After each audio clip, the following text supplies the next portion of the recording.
मैं इस अवसर पर आप सबसे इस बारे में कहूंगा, ये जो कुछ भी आज आपको 23,647 आंगनबाड़ी केंद्रों में सक्षम आंगनबाड़ी केंद्र के रूप में जो विकसित किया जा रहा है, जिसमें LED TV, RO water, nutrition garden, pre school kit, ये सभी विकसित हो रही है। आंगनबाड़ी केंद्र अब दिखेंगे और अगर स्मार्ट आंगनबाड़ी केंद्र होगा तो आपका मानदेय भी स्मार्ट होना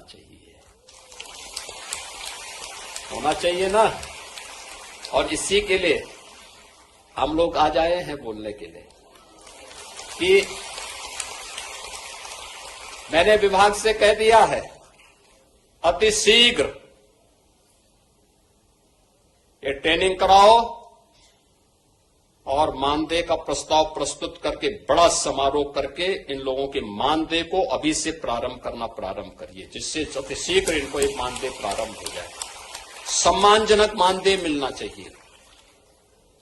सम्मानजनक मतलब न्यूनतम मानदेय की गारंटी मिलनी चाहिए। हम लोगों ने प्रारंभ किया है, आप देखना इसी अप्रैल से हम लोग पहले जितने भी आउटसोर्स कार्मिक हैं उनके लिए हम लोगों ने कॉर्पोरेशन गठित किया है। पहले क्या होता था, ये जितने आउटसोर्सर कंपनियां थी ज्यादातर कोई ना कोई माफिया या कोई ना कोई नेता संचालित करता था। और शोषण कहां से करता था? सरकार से पाता था 10,000 12,000 और उसको मिलता था 5,000 6,000। वह सरकार से भी लेता था, उस कार्मिक से भी लेता था और साथ साथ नियुक्ति के समय भी उससे पैसा लेता था। हमने कहा भी 4,000 5,000 6,000 रुपए में क्या होगा किसी का? आज के समय में इतना पैसे से क्या कोई देखभाल कर पाएगा?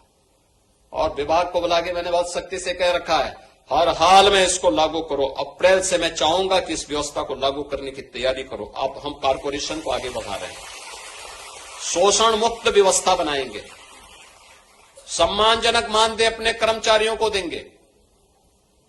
जो प्रदेश के हित में काम करेगा, प्रदेश के बचपन को संवारेगा, प्रदेश के विकास में भागीदार बनेगा, राज्य सरकार उसके साथ खड़ी होगी, उसको सम्मानजनक जीवन जीने के लिए आगे बढ़ने का अधिकार देगी। और इसके लिए मैं आप सभी आंगनबाड़ी कार्यकर्ती बहनों से कहूंगा, एक बड़ी जिम्मेदारी आपके ऊपर है। यद्यपि आपकी कार्यनिष्ठा पर कोई संदेह नहीं, क्योंकि जब इस संकट में प्रदेश था, हम लोगों ने कोरोना जैसी चुनौतियों को झेला है। और उस समय मैं देखता था बड़े से बड़े लोग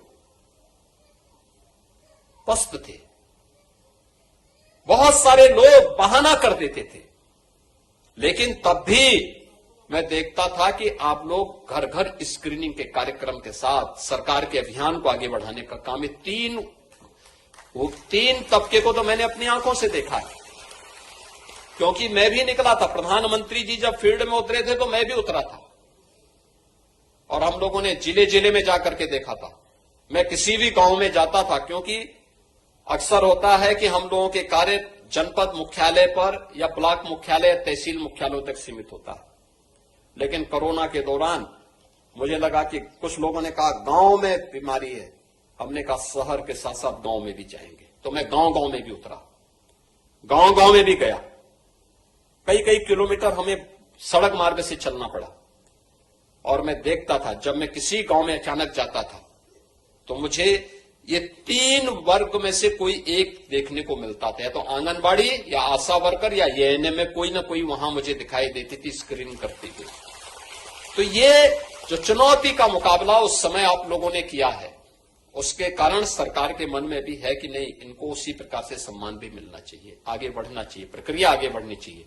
और आज इसलिए स्मार्टफोन आपको उपलब्ध करवाया गया है।